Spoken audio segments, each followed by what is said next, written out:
Ce partage de l'effort nous conduiront à demander une participation au redressement collectif aux grandes et aux très grandes entreprises qui réalisent des profits importants. Cette exigence nous conduira également à demander une contribution exceptionnelle aux Français les plus fortunés, afin d'éviter des stratégies de défiscalisation des plus gros contribuables. Réduire les dépenses et augmenter les recettes. Telle est la feuille de route du nouveau Premier ministre du gouvernement français Michel Barnier. Parce que oui, si vous n'aviez pas fait le rapprochement, la France, en fait, en tant qu'État, c'est un petit peu comme une grosse entreprise avec des entrées et des sorties d'argent, du chiffre d'affaires et des dépenses. J'ai nommé les impôts et les dépenses publiques. Pour 2025, Michel Barnier prévoit une hausse des bénéfices de l'État français de 60 milliards d'euros, répartis entre 40 milliards pour des économies supplémentaires et 20 milliards pour des recettes supplémentaires, autrement dit des impôts, prélèvements qui vont être récupérés auprès de, je cite, des plus riches et des rentiers. Alors concrètement, qui est concerné par cette hausse d'impôts? Par quels moyens vont-ils être prélevés? C'est ce qu'on va voir dans cette vidéo d'actualité. C'est parti.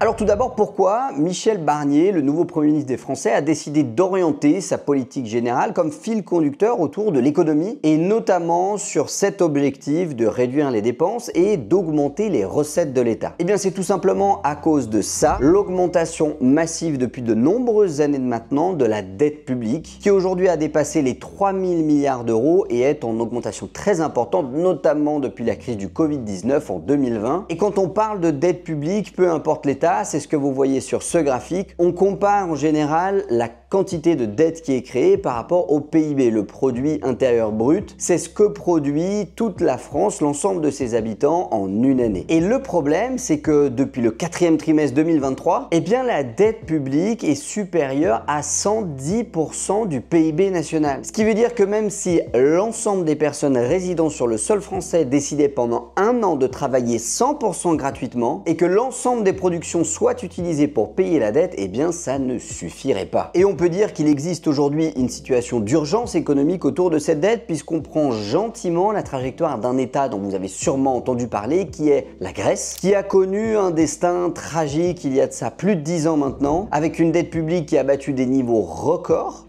dont dans les faits, on n'est pas si loin. Si vous regardez ce graphique, en 2009, quand la Grèce n'a plus réussi à payer ses dettes et a clairement été déclarée en banqueroute, elle avait une dette équivalente à environ 125% de son PIB. Et 110, 125, la distance, c'est pas non plus incroyable. Et à partir du moment que ce soit l'État français ou vous, si vous êtes dirigeant d'une entreprise, vous n'arrivez plus à payer vos crédits tous les mois et qu'en plus de ça, vous n'avez aucune perspective pour vous remettre à les payer, eh bien c'est ce qu'on appelle un état de faillite. Le gros problème dans ce genre de situation, c'est que plus votre dette publique augmente, plus au niveau des agences de notation, qui sont des sortes de grands jurys concernant l'économie des pays, des grosses entreprises, des États, vont vous attribuer une note dont on a déjà parlé sur cette chaîne YouTube, et plus cette note se dégrade, plus cela veut dire que pour ces agences, qui sont regardées par l'ensemble des pays et des banques du monde, eh bien plus votre pays ou votre entreprise est à risque de faire défaut sur le remboursement de ses crédits. D'autant plus que la France, c'est encore une fois vraiment comme une entreprise, elle emprunte de l'argent pour financer sa croissance. Elle emprunte auprès d'autres États, elle emprunte auprès de grandes banques et elle émet également des obligations qui sont des titres de créance envers des particuliers, vous et moi, qui pouvons acheter des obligations d'État français. Sauf qu'une partie de la dette qui a été mise par la France est faite au moyen d'OATI, des obligations d'État indexées sur l'inflation. Vous voyez où je veux en venir, plus il y a d'inflation, plus le prix de cette dette va augmenter, puisque plus les intérêts de la dette que vous devez payer, qui sont là pour remercier la personne qui vous a prêté de l'argent, vont augmenter de manière quasi linéaire avec l'inflation, et donc plus les prix augmentent, plus le coût de la dette augmente également, ce qui alourdit encore plus les dépenses publiques et la quantité d'argent qu'on doit redonner chaque année juste pour financer la croissance qui a déjà été effectuée. Alors maintenant, le principal moyen en réalité pour l'État français de gagner un petit peu plus d'argent, au-delà de ses investissements, de ses placements, des entreprises dans lesquelles elle a des participations, c'est bien évidemment d'aller taxer ses habitants. Puisque l'argent de la France, je vous le rappelle les amis, ce n'est pas l'argent de M. Macron, c'est l'argent de l'ensemble des Français qui est mis à l'intérieur d'un pot commun de façon obligatoire, et c'est ce pot commun au nom de la France qui va emprunter emprunter pour financer des stades, etc., etc. Faisons un petit peu d'abord la synthèse de l'ensemble des impôts que vous avez à payer si vous résidez sur le territoire français. Numéro 1, le plus facile, l'impôt sur le revenu. C'est l'impôt sur les revenus que vous allez déclarer chaque année sur votre déclaration d'impôt. Un impôt qui concerne absolument tout le monde, en tout cas toute personne qui déclare des revenus, et qui est techniquement ce qu'on appellera un impôt progressif. Ce qui veut dire que plus vous gagnez, plus vous allez payer une quantité importante d'impôts sur les sommes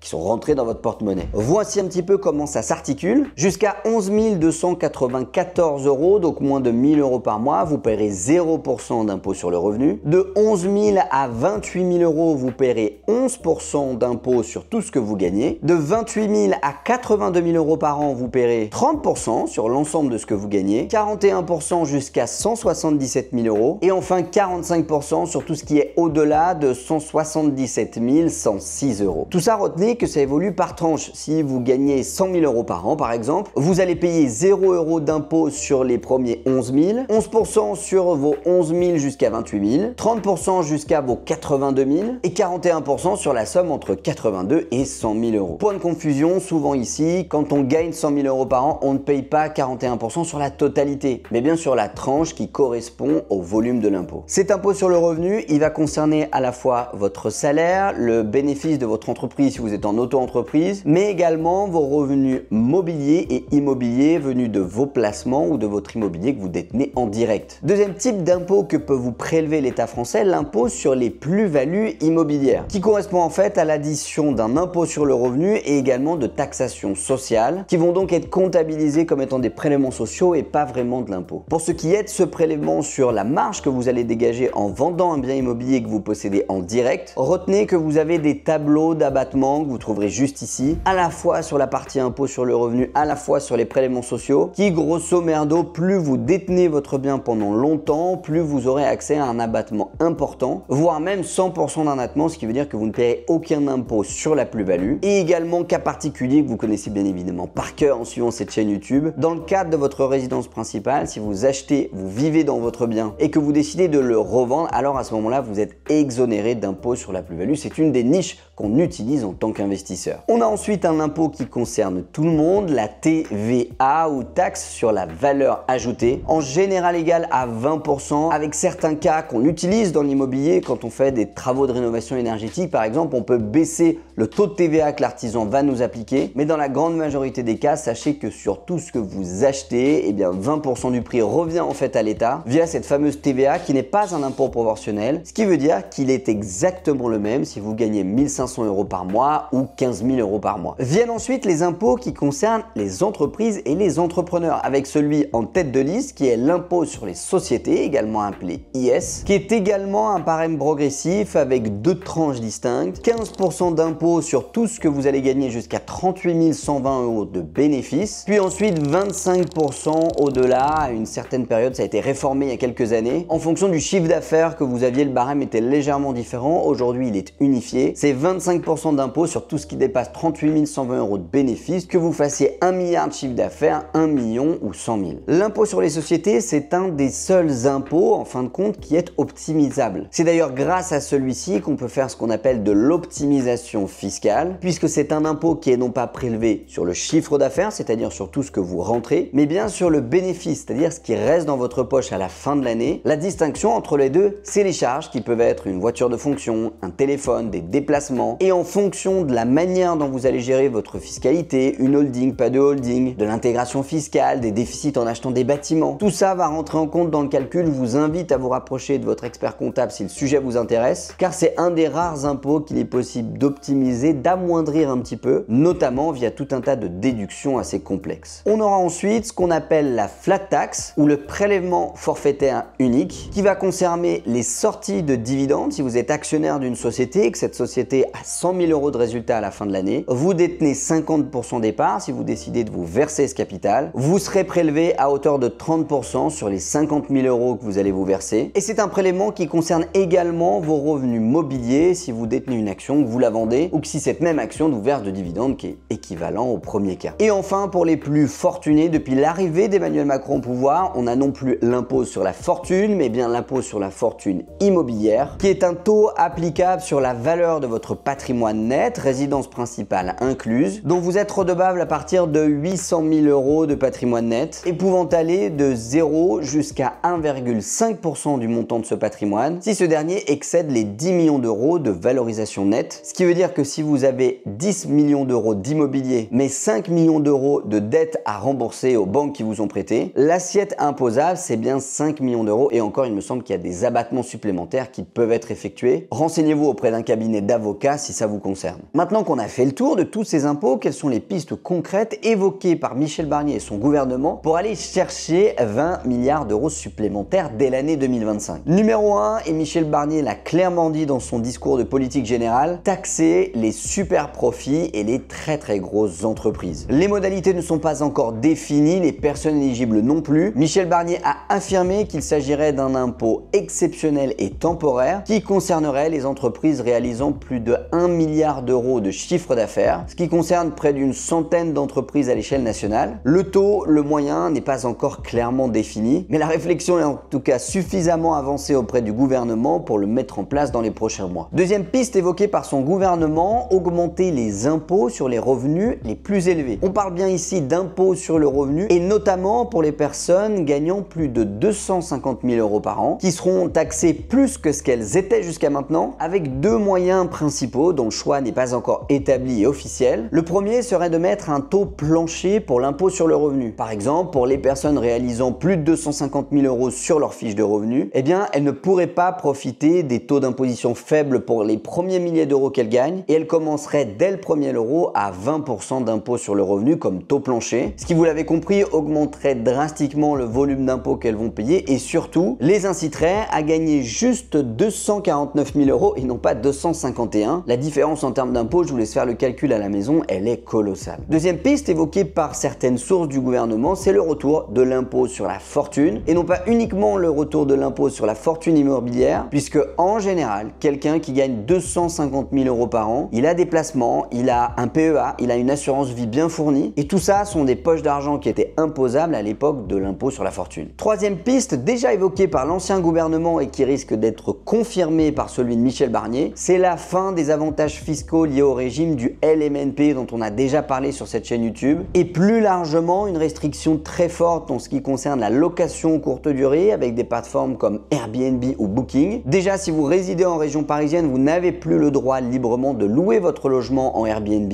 Des restrictions très fortes ont été imposées, de nombreux procès ont été entamés de par la ville de Paris auprès de nombreux propriétaires qui faisaient ça. Cette grande limitation du Airbnb va également s'étendre à la province, plusieurs villes ont déjà passé le pas. Certaines même ont décidé d'interdire la création de nouvelles locations courte durée à l'intérieur de leur périmètre. Quatrième piste très sérieuse et évoquée concrètement par le gouvernement, c'est le doublement de la taxe sur l'électricité qu'on appelle la TICF, qui est en fait un volume d'impôt que vous payez à chaque fois que vous allumez la lumière chez vous, qui revient directement aux caisses de l'État. Et Michel Barnier a indiqué qu'il doublerait le montant de cette taxe, qui serait potentiellement compensé par une baisse du prix de l'électricité. Malgré tout, il y a de fortes chances que votre facture d'électricité se voit augmenter au cours des prochains mois. Et ça, encore une fois, c'est un impôt qui concerne toute personne qui utilise de l'électricité. Côté impôt sur les entreprises, plusieurs pistes ont été évoquées, mais rien n'est officiellement transmis pour le moment. Des idées ont été soumises pour augmenter le taux d'IS, d'impôt sur les sociétés, et le faire passer de 25 à 33% pour tous les bénéfices au-delà de 38 120 €. Et plusieurs pistes sont également évoquées pour augmenter le montant de la flat tax, cette fameuse somme que vous allez devoir payer si vous vous versez des dividendes de votre entreprise qui a fait des bons résultats, en la majorant de 30 à 35%. Comme vous l'avez compris, même si de nombreuses choses ont été évoquées, il n'y a pour l'instant rien d'officiel, aucun texte de loi qui vient confirmer l'ensemble de ces hypothèses. En tant qu'investisseur, bien évidemment, on suivra ça de très près. Je vous referai une vidéo sur le sujet au moment où des décisions officielles seront prises. N'hésitez pas à me dire si vous aimez ce format un petit peu plus actualité, je tâcherai de vous en faire plus. Plein de courage pour la suite de vos investissements, c'était Tim. Ciao!